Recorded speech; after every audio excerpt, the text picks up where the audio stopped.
We're back once again for another tier list video thing, whatever.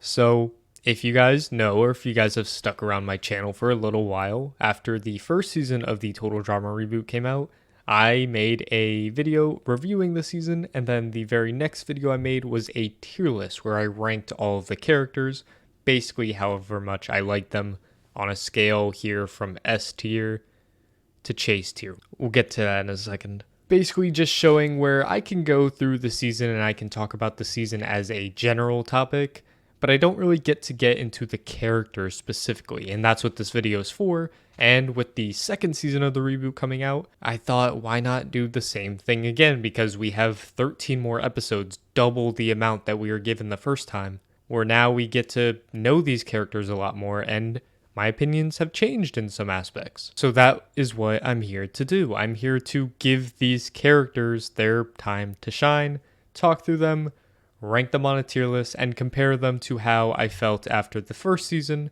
to where now that we have a full body of work, we can see where we lie. And I will be saying this now, these tier lists that I'm making are going to be the full 26 episodes. So I know in the first one I just did the first 13, and I can talk about how I felt about the character in season 2, but when I put them on the actual tier list, that is how I feel about them after the whole body of work. So it's not just the second season, it's the first season and the second season. Okay, let's get this started. Going all the way in alphabetical order to Axel. And Axel's another weird one. In my season 1 video, Axel was in C tier because we didn't get anything from Axel, but Axel made it a little further this time, basically to the halfway point of the season. But unfortunately, her character turned into basically Jeff and Bridget in Total Drama Action, where she was just making out with Ripper the entire time, and we didn't get much development from Axel at all. Sometimes we got good one-liners and good moments from Axel, but a lot of the time we didn't. We just got Axel existing, kissing Ripper, blah blah blah. It didn't matter. I didn't get anything new from Axel. I still think there's something there, but after 2 seasons and 26 episodes, I'm kind of losing faith. So Axel is going to go into the mid of mid tiers with C. Alright, we're on to Bowie, and Bowie is an interesting case because on this season, season 2, he obviously only made it 6 episodes. He was the merge boot, but it was kind of destined to be the merge boot. The storyline with the cheating scandal was basically all he had going for him, and once the teams merge, there's no cheating scandal storyline. So he had to go, and he obviously wasn't winning because he made it to the very end last time. So I think it was fair, but I still really love Bowie as a character. He's an S tier character to me. I just think he was one of the most fleshed out characters in season 1, one of the stars, if not the star of the season. And he just took a back seat this time. And that's perfectly fine. I think anytime we get Bowie on our screens, it's really fun to watch. He's so strategic, he's so smart, he's so witty, and that's an S tier character to me. Next is Caleb, and Caleb's an interesting one because obviously there is a lot that happened this season. Last time, I made the joke where I didn't even know who Caleb was because he got like one line the entire time and then was booted first, pretty comedically. But this time he became a main character. He was kind of like our anti-hero of the story, where we followed him throughout most of the season due to his storyline with Priya, and that kind of sucked up all the screen time. And while I may not agree with a lot of what they did, I think Caleb individually as a character was good. When I look at it now, I think he was better than Axel. I think no matter how much I disagree with how the storyline was handled between him and Priya, I think him as a character was way better than anything Axel has done in her 2 seasons, but he's not much better than that. B tier feels about right for Caleb. Considering we literally had nothing last time, going up to B tier, that's not a bad look for Caleb. Oh, it's the man of the hour. The guy who gets his own tier in both videos is Chase. Because it's Chase. Everything I said about Chase was given in the season 1 tier list because he sucks. And then he came in this season and he was given pretty much no development on any account. If anything, he was a little more annoying because they didn't even try with him. He was vlogging the whole time in episode 2 and then got booted because he didn't help at all because he was an annoying asshole. So he's Chase. Next is an interesting one, and that is Damien. And in season 1, Damien was one of my favorites. I adored Damien, and I thought he was completely robbed and should have been given so much more screen time, to the point where I stated I thought Damien was the most likely candidate to make it to the finale and win in season 2. I thought the storyline was there, I thought everything made sense, and then we got into season 2 and he was invisible for a lot of it. Now, he had his moments, and I thought whenever I saw Damien, I really enjoyed him as a character, but we didn't see him a lot at all. He was one of the most invisible people throughout the whole entire season. And then, of course, he gets completely hosed again in the most BS ending to an episode in Total Drama I've ever seen. There's no world in which he should have gone home over Priya, but that's for another day. And I already said that in my other video. But it's really hard because I really do like Damien, but I don't think in my heart of hearts, with the body of work we got through these 26 episodes, I don't know if Damien's in S tier anymore. This isn't due to Damien doing anything wrong, it's just not getting enough of Damien. There's no guarantee we're getting a season 3 with this cast, so if this is all we get of Damien, that's all we get of Damien. And for those reasons, I think he has to bump down to A tier compared to the S tier he was in last time.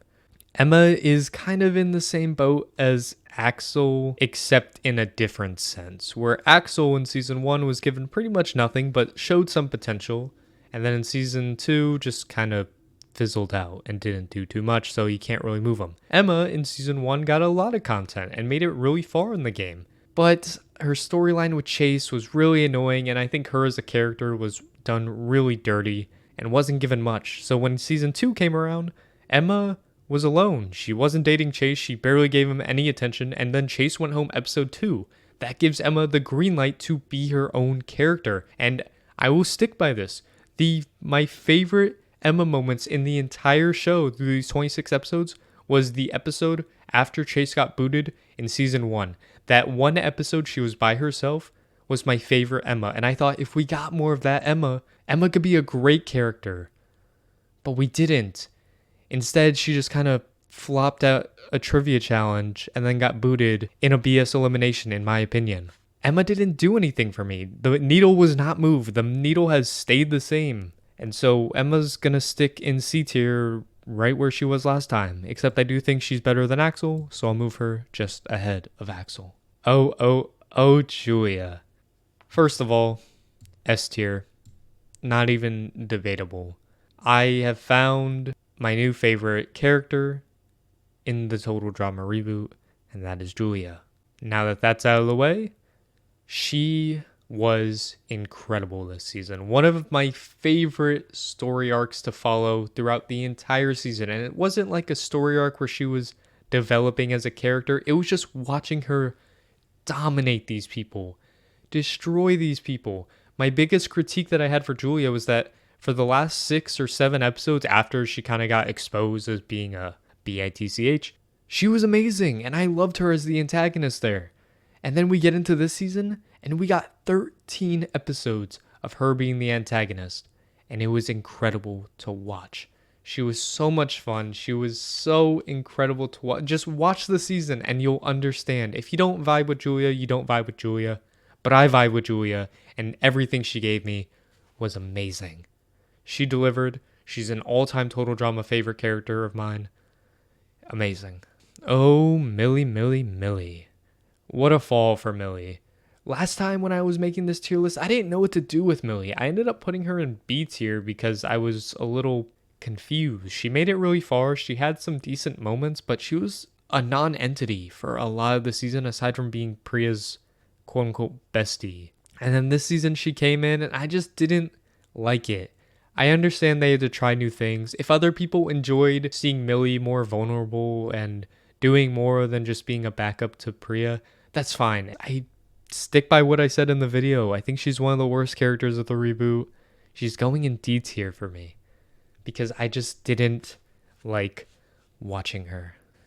Oh, one of the main characters of season 1 and season 2 for some reason is Priya. Yikes. The first time I did this tier list, Priya was an A tier character, but I was conflicted about A tier because I thought she was good as a winner. I really enjoyed it, but season 2, she was written terribly. Having a showman's story arc, fine. I'm not a big fan of the showman story arcs unless they're done like nearly to perfection, which was Duncan and Courtney in season 1, or Alejandro and Heather. But aside from that, I'm not a big fan of them. They never really work out, and it gets really toxic at points because you gotta have some drama. But this one was just terrible, and she became one of the worst total drama characters I've ever seen when she was getting with Caleb. She showed that she's very toxic when she's in a relationship. Any single thing that went wrong, snap, just pure rage, pure anger, pure hatred, just terrible on all facets, and I really didn't want to watch her. And while at some points that's due to Caleb just being terrible in his own right, so I can't blame her for everything, but everything after episode 10, yeah, I can blame her for because she was awful after episode 10 because she shouldn't have been there. Instead, you get this BS for 2-3 more episodes, whatever it was, and she becomes terrible. She like nearly breaks up with him a billion times. She just hates every little thing he does. It's just awful. And her character really tanked because of it. She's not the worst character in the world. I don't think that at all. I don't think she's the best character in the world. She's nowhere near A tier anymore. And I don't even think she's in B tier anymore. I'll put her at the very top of C tier because I just think they did her so wrong, so dirty. Now again, I did this last time, and I'm going to do it again. Wayne and Raj are going to be ranked together because even though they did have their separate things going on, like Raj being with Bowie in season 1, and then Wayne getting a couple episodes to himself and then winning the season in season 2, I still think of them very similarly together, and I'm going to rank them together. And I'm not mincing my words because they are S tier characters and some of my favorites in the entire series. I think they're 2 and 3 for me, and they're interchangeable, so I'm going to put them right there. I adored them on this season. In season 1, I thought it was a hot take that I put them in A tier because I enjoyed them a lot more than I thought I would. On first glance, they're hockey bros, they're the jocks. They're not going to bring anything except for some comic relief, and maybe I'll laugh occasionally. But not only did I laugh at nearly everything they said, both of them had development. Raj obviously had the Bowie arc, and I think the cheating arc being intertwined with Raj and Bowie, and then Julia and MK, was great for me. And then you have Wayne, and maybe he's not the greatest winner in the world. Maybe he didn't have any specific character development. But seeing him on his own for a couple of episodes, I loved Wayne. I grew to adore Wayne. He became his own character, and it's not that dissimilar to what he was already bringing, but at least it was him. And I enjoyed him. And that's all that matters. They're S tier characters. They were some of my favorites. I don't know what this season would be without them. I'm not going to spend long on this next one. Ripper, you're not changing. You're in D tier. You are still a pretty bad character. I thought there was some potential when he was crushing on Axel that he would actually become something. No.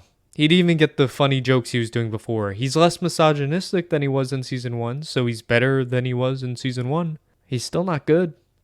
Not even a little bit. He's in D tier. Next is MK, and I think MK was one of the best jumps we've had from a character in quite a while. Last time I put B tier for MK, but it was a hesitant B tier. It was nearly C tier because I thought there was potential in MK, and that potential was shown in so many aspects in season 2. Her storyline with Julia, amazing. The cheating scandal, I think she was so great. She was one of the stars of the pre-merge for me, just due to the cheating scandal the entire time. And then of course it's MK. She's gonna have the funny one-liners. She's gonna be a great character to watch. She's gonna have beef with people. Like, all of that together was great. The only issue is that I think she was outshined by Julia basically at every turn, which is not ideal. If you're looking for a character where you have one that's just super amazing and like godsend and like nothing could ever be wrong with Julia. And then you have MK, who's amazing, but was in Julia's shadow most of the time. And that's where I'm conflicted. I'm between A and B tier here. If it's B tier, it's a very high B tier. If it's A tier, it's a pretty low A tier. I'm going to do this only to balance out the tiers, but I'm going to do B tier. It's a very high B tier, nearly an A tier. I only did this because, spoiler alert, none of these next 3 characters are landing in B tier, and I want some diversity within the list. But she's still a great character, but I think it can go even further. If we do have a season 3, MK is one of the people I'm looking out for most because I think MK can be a star, and that's all I want.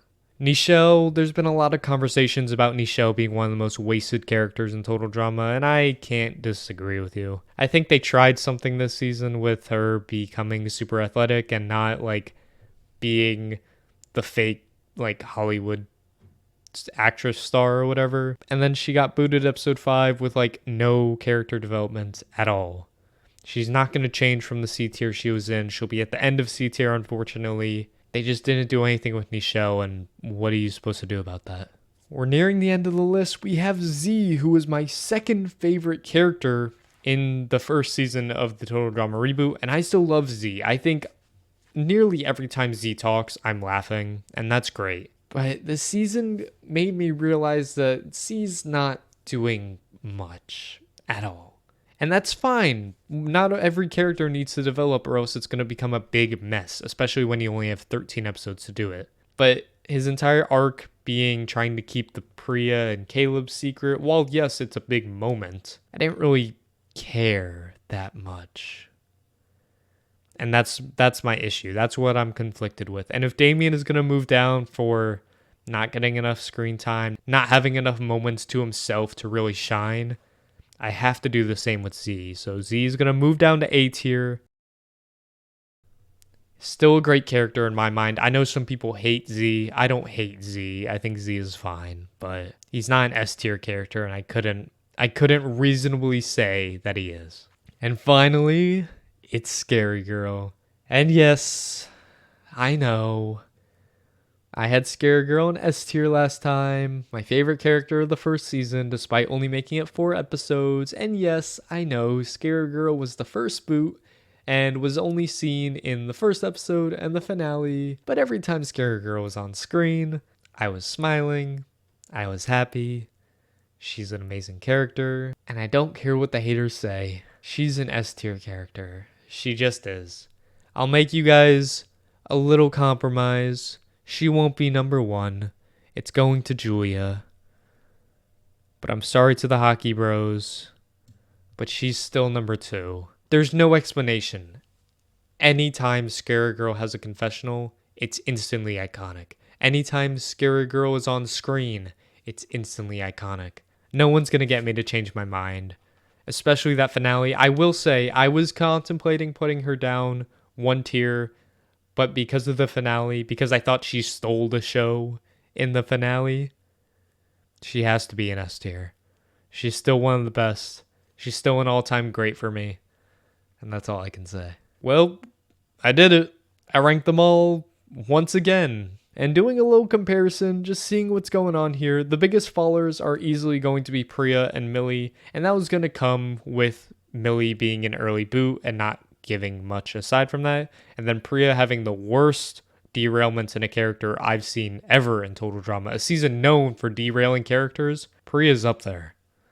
And then the biggest risers, we're going to go to Caleb, obviously, for actually being on the season. And then, yeah, I'm going to give it to Wayne and Raj, because while I enjoyed Wayne and Raj on season 1, they were a light A tier, as opposed to being some of my favorite characters I've seen in a long time watching Total Drama. That's the list. All 16 of them ranked from S tier to Chase tier. And that's a video.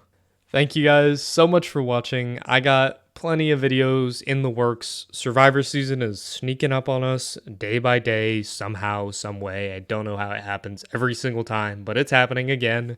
We're going to get into the Survivor preseason. We're going to do all of that. In the meantime, though, I have some more Total Drama videos coming up. If you guys remember, I had a series going on where I was ranking every single episode in Total Drama. I started with Total Drama Island, and then I did Total Drama Action, and then I just kind of stopped.